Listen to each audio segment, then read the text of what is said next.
पाकिस्तानी फनकारों में ऐसे बेशतर फनकार गुजरे जिन्हें कुछ मनफी अनासिर की जानिब से मौत के घाट उतार दिया गया, यानी उनका कत्ल कर दिया गया। इन अदाकाराओं के कत्ल का मामला अभी तक हल न हो सका, जिनमें अदाकारा नादरा, मारवी, सुल्तान राही और अदाकार नैना जैसे बड़े नाम शामिल हैं। आज हम आपको बताएंगे कि अदाकारा नादरा के कत्ल के पीछे क्या हकीकत थी, उनका कत्ल किसने किया और कत्ल की क्या वजूहात थी। क्या उनके शौहर मलिक एजाज हुसैन सुनहरा उनके कत्ल में मुलविस थे, जायदाद या पैसे की वजह से नादरा का कत्ल किया गया, नादरा ने मौत से पहले क्या कहा, ये सारी बात जानने के लिए हमारे साथ आखिर तक बने रहिए। इससे पहले अगर आपने हमारा चैनल सब्सक्राइब नहीं किया तो जरूर कीजिए। माजी की रकासा और लाखों दिलों की धड़कन नादरा से कौन वाकिफ नहीं, उनके हुस्न जमाल का एक जमाना गवाह था। अदाकारा नादरा ने अर्ली 80s में अपनी चकाचौंध से लॉलीवुड इंडस्ट्री को खुश रंग किया हुआ था। उनके दीवाने उन्हें देखने के लिए तरसते थे और उनकी एक झलक पर लाखों रुपए कुर्बान कर दिया करते। अदाकारा नादरा बाकायदा तौर पर लाहौर में रक्स किया करती और एक नायिका भी रखी हुई थी। अदाकारा नादरा का ताल्लुक मुजरा करने वाले अनासिर से था जो इस फील्ड में अपनी रोजी रोटी कमाया करती थी। लेकिन क्या मालूम था कि बाजार हुस्न का ये सफेद फूल इंडस्ट्री और सिनेमा की रौनक भी बन जाएगा। गो के अदाकारा नादरा इंडस्ट्री में कम काम कर सकी, लेकिन उन्होंने अपने दौर में वो अरूज देखा जो शायद ही किसी और को मुयस्सर आ सका। अदाकारा नादरा महंगी तरीन गाड़ी का इस्तेमाल करती थी। उनके कानों में सोने के झुमके जबकि हाथों में हीरे की अंगूठियां हुआ करती। इसकी निस्बत बाकी अदाकाराएं रिक्शों या लिफ्ट करके स्टूडियो पहुंचा करती, जबकि नादरा अपनी पूरी शानो शौकत से स्टूडियो में कदम रखती। उनकी चमक दमक देखकर सारे दंग रह जाया करते। प्रोड्यूसर्स उनका पानी भरते, जबकि आप लेट 80s की सबसे पुरकशिश और महंगी अदाकारा तस्वुर की जाती। Pakistani 90 superstar film actress NADRA का असल नाम मलका तारा था। नादरा की पैदाइश 1968 में लाहौर में हुई। नादरा की मां का नाम नसीम अख्तर है, जो कि लाहौर हीरा मंडी की एक रकासा थी। नसीम अख्तर की शादी कसूर में अकबर भट्टी से हुई। ये 5 बहन भाई थे, 2 भाई और 3 बहनें। जबकि नादरा छोटी थी तो नसीम अख्तर ने दूसरी शादी कर ली और उनको छोड़ दिया। तब नादरा की खाला, जिनका नाम सैया बीबी था, वो नादरा और उनकी बहन गुड्डी को हीरा मंडी ले आई और वहीं पर उनकी परवरिश की और बाकायदा रक्स की तरबियत दी। सैया नादरा से बहुत लगाव रखती थी और उसके लिए जान तक निछावर करती। ये वही सैया है जिन्होंने नादरा के कत्ल का फैसला दुरुस्त न आने पर झोली फैलाकर कहा था कि तुसी मेरी नादरा दा 1 टका मुल नहीं पाया। सैया का ये तारीखी जुमला आज भी अदालत की दरो दीवार में गूंजता होगा। नादरा एक बहुत अच्छी रकासा बनी और उम्दा रक्स की वजह से खासी शोहरत पाई। नादरा की शोहरत वक्त के मशहूर हिदायतकार यूनुस मलिक तक पहुंची, जो कि ऐसी अदाकारा की तलाश में थे जो अदाकारा अंजुमन को घर का रास्ता दिखा सके, क्योंकि उस वक्त अंजुमन भी अपने अरूज पर थी, बिलखुसूस पंजाबी फिल्म इंडस्ट्री पर छाई हुई थी। हिदायतकार यूनुस मलिक ने नादरा और नीली को अपनी फिल्म आखिरी जंग के लिए साइन किया। फिल्म इंडस्ट्री में आने से पहले भी नादरा बहुत अमीर थी और वाहिद अदाकारा थी जो पहले दिन अपनी जाती कार में स्टूडियो आई। 1986 में इस फिल्म ने सिल्वर स्क्रीन पर धूम मचाई और सुपर हिट साबित हुई। यहाँ से नादरा की कामयाबी का सफर शुरू हुआ। फिर एक से बढ़कर एक कामयाब फिल्में नादरा के नाम होती गयी। नादरा ने 1992 में एजाज हुसैन से शादी की। इस शादी से ना तो नादरा के घर वाले राजी थे और ना ही मलिक एजाज हुसैन के। इस शादी से नादरा के 2 बच्चे थे, बेटी रुबाब और बेटा अली हैदर। नादरा का शौहर एक सुनहरा था और कारोबारी शख्सियत के तौर पर उभर रहा था। नादरा और एजाज हुसैन का शादी से पहले एक अरसे तक मुआशका भी रहा, जिसके बारे में कहा जाता रहा कि अदाकारा नादरा जितनी भी आसाइशों की मालिक हैं वो एजाज हुसैन की देन है। जराये के मुताबिक उस वक्त नादरा के आशिक ने उन पर 2.5 से 3 करोड़ रुपए तक की रकम खर्च कर रखी थी और शादी से पहले नादरा का खर्च उठा रहे थे। नादरा के दफ्तर में अक्सर रात को उनका रक्स भी देखने आया करते, जिसकी अनी शाहिद खुद नादरा की नायिका सैया है। कहा जाता है कि बुरे काम का हर नतीजा तो होता ही है, लेकिन कोई इंसान अपनी जिंदगी को बेहतर बनाने के लिए किसी हमसफर का इंतखाब करता तो चाहे उसका कितना ही दागदार करियर क्यों ना हो, इंसान को उसे मुस्बत लेना चाहिए ताकि उसकी जिंदगी में मजीद बेहतरी आ सके। लेकिन नादरा की सूरत हाल में ऐसा न हो सका। नादरा ने फिल्म बीनों को मुतासिर करने के बाद दौलत के साथ साथ खासी शोहरत भी कमाई और उस वक्त की अमीर तरीन खातून बन गई। उनके मालो दौलत और असासों की तादाद इतनी थी कि वो आने वाली पूरी जिंदगी कुछ ना भी करती तो घर बैठकर सुकून की जिंदगी बसर कर सकती थी, लेकिन उन्होंने अपनी आखिरी सांस तक काम को तरजीह दी। उनके शौहर ने पहले पहल तो आप पर बहुत पैसा लगाया, लेकिन शादी और बच्चे हो जाने के बाद उनकी नजर नादरा के पैसों पर आ गई। मलिक एजाज हुसैन की आंख मुकम्मल तौर पर नादरा के कमाए गए करोड़ों रुपयों और 3 कोठियों पर थी, जिनमें से एक कोठी गार्डन टाउन में वाक़ थी जिसकी मालियत उस वक्त अरबों में थी और नादरा के शौहर ये सारी जायदाद नादरा से हथियाना चाहते थे। अदाकारा नादरा इंडस्ट्री में आने के बाद एक इंतहाई नेक खातून के तौर पर उभरी। उन्होंने अपने शौहर और बच्चों को हर जगह तरजीह दी। एक मरतबा सऊदी शहजादे उनका मुजरा देखने आए तो नादरा के हुस्न की ताब न ला सके और नादरा को अपनी जेबों से निकाल कर महंगे हीरे दिए जिनकी मालियत करोड़ों में बनती थी और नादरा के शौहर ये जानते थे कि नादरा के पास करोड़ों के हीरे हैं। दरअसल नादरा के शौहर उनके पैसे को अपना पैसा समझा करते थे और खूब खर्च करते। नादरा को तोहफे में मिलने वाले हीरों की कीमत 5 करोड़ रुपए के लगभग थी। उसको देखते हुए उनके शौहर मलिक एजाज हुसैन ने नादरा से 5 करोड़ रुपए का तकाजा कर दिया और कहा कि उनका सोने का काम फिलहाल ठीक नहीं चल रहा और उन्हें इसी काम में कुछ इन्वेस्टमेंट दरकार है, जिसके पेश नजर नादरा ने अपने शौहर को जो रकम दी वो वही रकम फिर कभी वापस न कर सके। नादरा के शौहर मलिक मलिक एजाज हुसैन की बात की जाए तो उन्होंने अदाकारा नादरा से पहले भी एक शादी कर रखी थी, जिसे उन्होंने नादरा से खुफिया रखा और पहली बीवी में से उनके बच्चे भी थे। लेकिन नादरा को इस बात का पता चला तो उसने इंतहाई तहम्मुल मिजाजी से मामले को देखा और हमेशा अपने शौहर की इज्जत की। नादरा सोने की गुड़िया तस्वुर की जाती थी जिसके पर्स में कीमती अशिया और लाखों रुपए हुआ करते। 2 अगस्त 1995 यानी अदाकारा नादरा के कत्ल से 4 दिन पहले अदाकारा नादरा अपनी वालिदा जिया के घर गई, जिसके यहाँ उन्होंने अपना 400 तोले के करीब सोना रखवाया हुआ था और स्टार्ट किया कि वो ये सोना अपने घर गार्डन टाउन ले जाना चाहती हैं, जिस पर उनकी खाला सैया जिन्होंने नादरा को पाला मना किया और हाथ जोड़कर कहा कि नादरा ये सोना यहाँ से लेकर ना जा, ये तेरी जान के दुश्मन बन जाएगा। लेकिन नादरा ने स्टार किया और 400 तोला सोना लेकर गार्डन टाउन पहुंच गयी। 24 हल्के भी इस बात की तस्दीक करते हैं कि नादरा का पैसा ही उसकी जान का दुश्मन बना। अब हैरत अंगेज बात ये कि सोना घर लाने के ठीक 4 दिन बाद यानी 6 अगस्त 1995 इतवार की रात नादरा का कत्ल उस वक्त हुआ जब नादरा अपने खामन, बच्चों और मां के साथ लाहौर की मशहूर लिबर्टी मार्केट से डिनर करके वापस आ रही थी तो नादरा के खामन मलिक एजाज ने गाड़ी एक सुनसान सड़क पर मोड़ ली, जिसकी वजह से नादरा के कत्ल की तफ्तीश में सामने न आ सकी उन्होंने गाड़ी इस जानिब क्यों मोड़ी। हालांकि लिबर्टी से गार्डन टाउन की सीधी ड्राइव उस वक्त करीबन 7 से 10 मिनट की थी। कुछ ही दूर जाके अचानक एक मोटरसाइकिल सवार ने गाड़ी रोकी और शीशा खुलने पर उन्होंने 5 फायर किए, जिसमें से 3 फायर नादरा को गर्दन और सर पर लगे। गोलियों की आवाज से लोग इकट्ठे हुए और नादरा को लाहौर सर्विसेज अस्पताल पहुंचाया। वहां डॉक्टर ने बताया कि नादरा अब इस दुनिया में नहीं रही, यानी अस्पताल पहुंचने से पहले ही नादरा जान की बाजी हार चुकी थी। हैरत की बात ये कि गाड़ी में नादरा का शौहर, बच्चे भी मौजूद थे और नादरा के अलावा किसी को खराश तक न आई। इस केस में नादरा का शौहर मुद्दई बना और हादसे को डकैती का रूप देकर हमेशा के लिए बंद कर दिया। तफ्तीश से ये भी मालूम हुआ कि नादरा की नायिका सैया उस केस की पैरवी करती रही और अदालत के चक्कर काटती रही, लेकिन उन्हें इंसाफ न मिल सका। आज तक ये केस इस तरह उलझा हुआ है कि उनका कत्ल क्यों हुआ, जबकि वो किसी भी लेने देने में नहीं थी बल्कि निहायत मिलनसार तबीयत की मालिक थी। उनके कत्ल होने के ठीक 5 माह 3 दिन के बाद किसी ने सुल्तान राही को भी कत्ल कर दिया। नादरा का जनाजा इस कदर बड़ा था कि उनके चाहने वालों से लेकर पूरी इंडस्ट्री वहाँ इकट्ठी हुई। नादरा के घर और दफ्तर में इस दौरान रिकत आमेज मनाजिर थे। अदाकारा नादरा को मियानी साहब कब्रिस्तान लाहौर में सुपुर्द खाक किया गया। अदाकारा नादरा के करियर पर नजर दौड़ाएं तो नादरा का फिल्मी सफर सिर्फ 8 साल पर मुहित रहा। इस दौरान उन्होंने दर्जनों फिल्मों में काम किया और हर फिल्म में उनके बाकमाल रक्स शामिल थे। अदाकारा नादरा ने अपनी ज्यादातर फिल्मों में ड्रामाई मनाजिर को निहायत महारत और खूबसूरती के साथ अक्स बन कर आया। वो जब भी अपनी फिल्म की शूटिंग पर आती तो उनके पास सबसे महंगी कार होती, जबकि इसके बरक्स दूसरी अदाकाराएं या तो मामूली किस्म की कार में होती या किसी और की गाड़ी में आती। उनमें बास तो ऐसी थीं जो रिक्शा और टैक्सी में आती। हिदायतकार यूनुस मलिक ने 1986 में अपनी फिल्म आखिरी जंग में उन्हें मुतारिफ कराया। उनकी सबसे पहली फिल्म आखिरी जंग थी, मगर निशान पहले रिलीज हो गई, इसीलिए रिकॉर्ड में निशान पहले आ गई। व्यू निशान उनकी पहली फिल्म बनी। इस फिल्म को अंबर पिक्चर्स की जानिब से रिलीज किया गया। प्रोड्यूसर्स और डायरेक्टर अल्ताफ हुसैन थे। इसके साथ संगीता, शहबाज अकमल, जुमुर्द बाबरा, जाहिर शाह, नसरुल्लाह भट्ट, अफजाल अहमद और आबिद अली थे। ये फिल्म 4 जुलाई 1986 को रिलीज हुई। उनकी दूसरी फिल्म आखिरी जंग के नाम से रिलीज हुई। उसके हिदायतकार यूनुस मलिक थे और मौसीकी वजाहत अत्रे की थी। इस फिल्म में नादरा ने सुल्तान राही और गुलाम मोहिउद्दीन के साथ अपनी उम्दा अदाकारी का मुजाहरा किया। अदाकारों में बहार बेगम, संगीता हबीब, जुमुर्द और इलियास काश्मीरी थे। ये फिल्म 17 अगस्त 1986 को रिलीज हुई। उनको उरूज पर पहुंचाने में यही दोनों फिल्में काफी थी, क्योंकि शायकीन फिल्म की कहानी पर तवज्जो कम देते और उनकी खूबसूरती पर ज्यादा। साथ ही साथ उनका रक्स भी बहुत मुतासिर करता। उनकी छठी फिल्म उर्दू जुबान में रिलीज हुई। ये उनकी सबसे पहली और आखिरी फिल्म थी, क्योंकि इस फिल्म के बाद उन्होंने किसी भी उर्दू फिल्म में काम नहीं किया। ज्यादातर उनकी फिल्में पंजाबी जुबान या डबल वर्जन में थी। उनकी इस उर्दू फिल्म का नाम मेरी आवाज था, जिसमें उनके साथ हीरो इस्माइल शाह थे। ये फिल्म कराची के अर्शी सिनेमा में काफी अरसा हाउसफुल गई। इस फिल्म के 2 गाने जो नाहिद अख्तर की आवाज में थे उन्हें नादरा पर फिल्माया गया, बहुत हिट हुए। खासकर एक गाना जिसके बोल हैं, तेरे छूने से गोरा ये रंग मेरा, उम्दा रक्स के साथ पिक्चराइज हुआ। और बहुत से लोगों को ये भी कहते हुए सुना गया कि उन्होंने माधुरी दीक्षित भारतीय अदाकारा को भी रक्स में मात दी थी। इस फिल्म का दूसरा गीत मैं यूं ही देखूं तुझे, आंखों की प्यास बुझे, सारी उम्र बीत जाए, इन दोनों गानों पे नादरा के साथ इस्माइल शाह ने बहुत उम्दा रक्स किए। ये फिल्म 25 अक्टूबर 1987 को रिलीज हुई। फिल्म तो कामयाब हुई, मगर फिर उन्होंने किसी भी उर्दू फिल्म में काम नहीं किया। 3 माह बाद उनकी एक एक्शन से भरपूर फिल्म कमांडो एक्शन रिलीज हुई। ये फिल्म तामीर पिक्चर्स की जानिब से पेश की गई। इस फिल्म के प्रोड्यूसर रफीक खान थे और हिदायतकार ए रियाज, जबकि मौसीकी मुश्ताक अली की थी। इसमें नादरा के साथ गुलाम मोहिउद्दीन, चकोरी, शाहिद, मुस्तफा कुरैशी, बहार कवी, अफशां और शुजा हाशमी थे। नादरा की इस फिल्म का इफ्तिताह 8 जनवरी 1988 को हुआ। 2 माह बाद उनकी एक और एक्शन से भरपूर फिल्म मौला बख्श रिलीज हुई।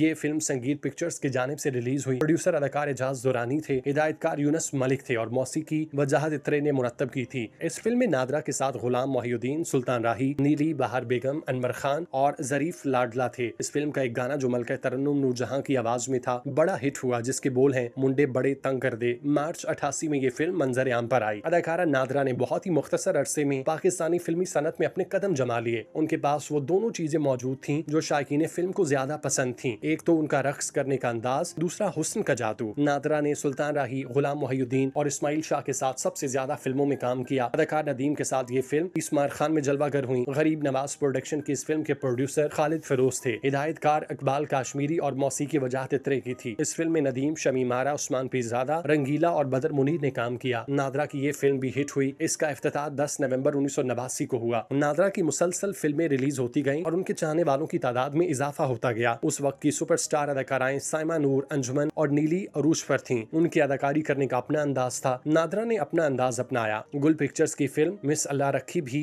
इसी साल रिलीज हुई, जिसमें नादरा इस्माइल शाह के साथ थीं। अदाकारा नादरा ने थोड़े ही अरसे में सिल्वर स्क्रीन पर अपना कब्जा जमा लिया और उनके मद्दाहों की तादाद रोज बरोज बढ़ती चली गई। उनकी पहली double version film Capri film की जानिब से रिलीज हुई। फिल्म का नाम था जख्मी औरत। प्रोड्यूसर अनवर महमूद थे। हिदायतकार इकबाल काश्मीरी और मौसीकी वजाहत इत्रे की थी। इस फिल्म में नादरा के साथ जावेद शेख, सुल्तान राही, नगमा सहर और तालिश थे। फिल्म राजा भी नादरा की डबल वर्जन फिल्म थी। इसके हिदायतकार इकबाल काश्मीरी थे। मौसीकी वजाहत इत्रे की थी। इस फिल्म में नदीम, नीली, जावेद शेख नादरा के साथ थे। साथ में सुषमा शाही और मुदिया शाह भी थे। ये दरमियाने दर्जे की फिल्म थी, मगर नादरा के मदाहों को इससे कोई गर्ज न थी। वो सिर्फ नादरा का रक्स और खूबसूरती पर फिदा थे। नादरा की एक फिल्म हुस्न का चोर अदाकार शान के साथ रिलीज हुई। हिदायतकार अल्ताफ हुसैन थे। इस फिल्म में जावेद शेख, फिरदौस जमाल और आबिद अली ने भी उम्दा अदाकारी की। उनकी शोहरत को मद्देनजर रखते हुए हिदायतकार अल्ताफ हुसैन ने उन्हीं के नाम से फिल्म नादरा रिलीज की। ये भी डबल वर्जन फिल्म थी। फिल्म की मौसीकी वजाहत इत्रे की मुरत्तब करता थी। अदाकारा नादरा ने तकरीबन 30 के करीब पंजाबी फिल्मों में काम किया। इसके अलावा तकरीबन 12-13 फिल्में डबल वर्जन में थीं, जबकि सिर्फ एक उर्दू फिल्म में उन्होंने काम किया। उनकी 4 फिल्में पश्तो जुबान में रिलीज हुई। उनमें भी वो काफी हद तक कामयाब। नादरा की एक फिल्म महबूबा के नाम से रिलीज हुई, जिसमें उनके मुकाबले में अंजुमन और रीमा खान थी। ये फिल्म भी डबल वर्जन थी। इस फिल्म के प्रोड्यूसर एम जहांगीर थे और हिदायतकार हसनैन, जबकि मौसीकी एम अशरफ और एम अरशद की थी। फिल्म के हीरो अदाकार शान थे, जो बैक वक्त 3 हीरोइंस के साथ काम कर रहे थे। ये फिल्म 6 नवंबर 1992 को रिलीज हुई। नादरा की पहली पश्तो फिल्म कानून जमापा ला सके थी, जिसके हिदायतकार इनायतुल्लाह खान थे और मौसीकी एस सनी ने की। इस फिल्म में नादरा के साथ इस्माइल शाह, आसिफ खान, बदर मुनीर, मुसरत शाहीन और हुमायूं कुरैशी थे। ये फिल्म 21 फरवरी 1992 को रिलीज हुई और दरमियाने दर्जे की फिल्म साबित हुई। उन दिनों VCR पर वीडियो कैसेट के जरिए बेतहाशा इंडियन फिल्मों की बारिश हो रही थी। इसके बावजूद नादरा फिल्म बीनों के हवास पर बुरी तरह छाई थी। अदाकारा नादरा की शादी सनसनी इख्तियार कर चुकी थी। कहीं उनकी फिल्मों के तस्करे थे तो कहीं उनकी शादी के हर तरफ नादरा ही नादरा थी। एक और फिल्म जगह डाकू भी बड़ी कामयाब हुई। हिदायतकार यूनुस मलिक थे और मौसीकी वजाहत इत्रे ने बनाई। इस फिल्म में नादरा के साथ सुल्तान राही, गुलाम मोहिउद्दीन, अफजाल अहमद, तारिक शाह और हुमायूं कुरैशी थे। ये फिल्म भी हिट हुई और 10 सितंबर 1993 को इस फिल्म को रिलीज किया गया। इसके साथ ही एक डबल वर्जन फिल्म आदिल भी रिलीज हुई, जिसके प्रोड्यूसर शेख मोहम्मद सईद थे। हिदायतकार अल्ताफ हुसैन थे और मौसीकी मंजूर अशरफ और एम अरशद ने तरतीब दी। इस फिल्म में नादरा के साथ इस्माइल शाह, कमल, तालिश, गुलाम मोहिउद्दीन, मोहम्मद कबीर खान, हुमायूं कुरैशी, अदीब जमील बाबर और रंगीला थे। ये फिल्म अक्टूबर 1993 में रिलीज हुई और हिट हुई। इस फिल्म के अलावा नादरा की और भी बहुत सी फिल्में हैं जिनमें ये जलवागर हुई। इनकी चंद फिल्में लाहौरी, बदमाश, बाबरा शरीफ और सुल्तान राही, गॉड फादर, जोशीले, मोहम्मद खान, शेर जान, हिफाजत, जंगबाज, वक्त, याराना, जुल्म दा सूरज, दौलत दे पुजारी, जादूगरनी, लखन के अलावा और भी कई फिल्में हैं जिनमें उन्होंने उम्दा अदाकारी की और शायकीन फिल्म से भरपूर दाद वसूल की। उनकी आखिरी फिल्म लैला थी। ये फिल्म डबल वर्जन थी, जिसके प्रोड्यूसर इस्माइल चौधरी थे। हिदायतकार नजर इस्लाम थे और मौसीकी वजाहत इत्रे ने बनाई। इस फिल्म में नादरा के साथ इजहार काजी, आबिद अली, हुमायूं कुरैशी और अफजाल अहमद थे। ये फिल्म इस्माइल पिक्चर्स की जानिब से 14 अक्टूबर 1994 को नुमाइश के लिए पेश की गई। अदाकारा नादरा का फिल्मी सफर एक तरफ, लेकिन उनकी मौत ने मद्दाहों को एक गहरे गम में मुब्तला कर दिया। आज भी लोग उनकी अदाकारी और रक्स को देखकर पुराने दौर को याद करते दिखाई देते हैं। नादरा कत्ल का मुअम्मा तो हल ना हो सका, लेकिन कुछ हकीकतें जरूर सामने आई जिनसे पर्दा उठा। हमारी दुआ है कि अल्लाह रब्बुल इज्जत नादरा को करवट करवट जन्नत नसीब करे। आमीन।